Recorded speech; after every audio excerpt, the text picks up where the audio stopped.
ये बात कुछ साल पहले की है जब मेरे पति आदित्य के दोस्त ने मेरी ऐसी हालत की कि मैं आपको क्या बताऊँ। मेरे पति जॉब करने के लिए दूसरे शहर रहते थे। उनका एक दोस्त यहीं हमारे शहर में ही रहता था।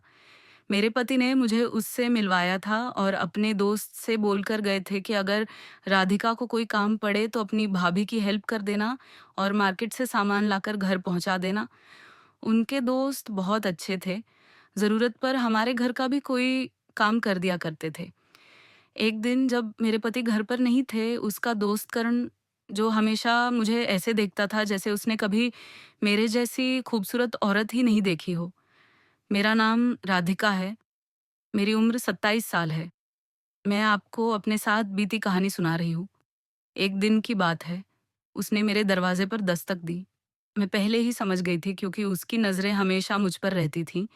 वैसे भी वह मेरे पति से ज़्यादा स्मार्ट था और मेरा दिल भी कहीं न कहीं उसी की तरफ झुकता था। दरवाज़ा खटखटाया तो मैंने पूछा, "कौन है?" बाहर से आवाज़ आई, "भाभी जान, मैं करण।" आवाज़ सुनते ही मेरी दिल की धड़कन तेज़ हो गई। उसने पहली बार मुझे भाभी जान कहा था और उसका बोलने का अंदाज़ कुछ अलग ही था, जैसे कहकर कुछ और समझा रहा हो। मैंने दरवाज़ा खोल दिया। उसने पूछा, "आप कैसी हो?"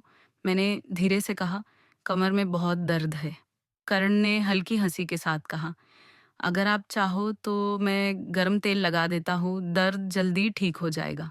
उसकी बात सुनकर मेरी सांसें अटक गईं।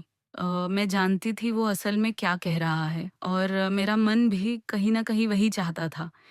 मैंने बस सिर हिला दिया और वह अंदर आ गया। मैं बेड पर लेट गई। उसने तेल गर्म किया और मेरी कमर पर लगाना शुरू किया। उसका शरीर मेरे बहुत करीब था। उसकी उँगलियों का स्पर्श सीधा दिल तक उतर रहा था। कभी हल्का दबाव, कभी गहरा। मैंने आँखें बंद कर लीं। कमरे में सिर्फ मेरी धड़कन सुनाई दे रही थी।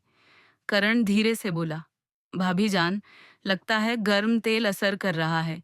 मैं चुप थी, लेकिन अंदर से पूरा जिस्म काँप रहा था।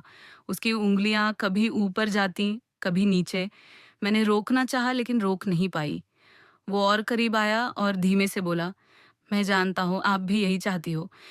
मैंने कुछ नहीं कहा, बस आँखें झुका लीं। उसने तेल साइड में रखा और पास आ गया। अब हमारे बीच दूरी लगभग खत्म हो चुकी थी। मेरी उँगली उसके हाथ से छू गई और जैसे करंट दौड़ गया। मैंने धीरे से कहा, "करण।" उसने मुस्कुराकर कहा, "बस भाभी जान, अब समझ गया।" कमरे की हवा भारी हो गई थी। दरवाज़ा बंद था। पति घर पर नहीं थे और हम दोनों एक ऐसे मोड़ पर थे जहाँ से लौटना मुश्किल था। उसने मेरी कमर थामी। मैं एक पल के लिए सख्त हुई, फिर आँखें बंद कर लीं। "अभी दर्द कम करना है या बढ़ाना है?" उसने धीमे से पूछा। मैं कुछ नहीं बोली, लेकिन मेरी सांसें सब कह रही थीं। वो मेरे कान के पास झुककर बोला, "आपको कुछ बोलने की ज़रूरत नहीं, आपका चेहरा सब बता रहा है।" मेरे लिए खुद को सँभालना मुश्किल हो रहा था। दिल तेज़ धड़क रहा था। मैंने बस उसकी तरफ देखा। "अब देर कैसी भाभी जान?" उसने कहा और जैसे ही उसने मुझे अपनी तरफ खींचा, मेरा सारा काबू टूट गया। उसका सीना मेरे बहुत पास था, उसकी सांस मेरी गर्दन को छू रही थी। मैंने हल्की सी आवाज़ में कहा, "करण, बस करो।" लेकिन आवाज़ में रोक नहीं, बुलावा था।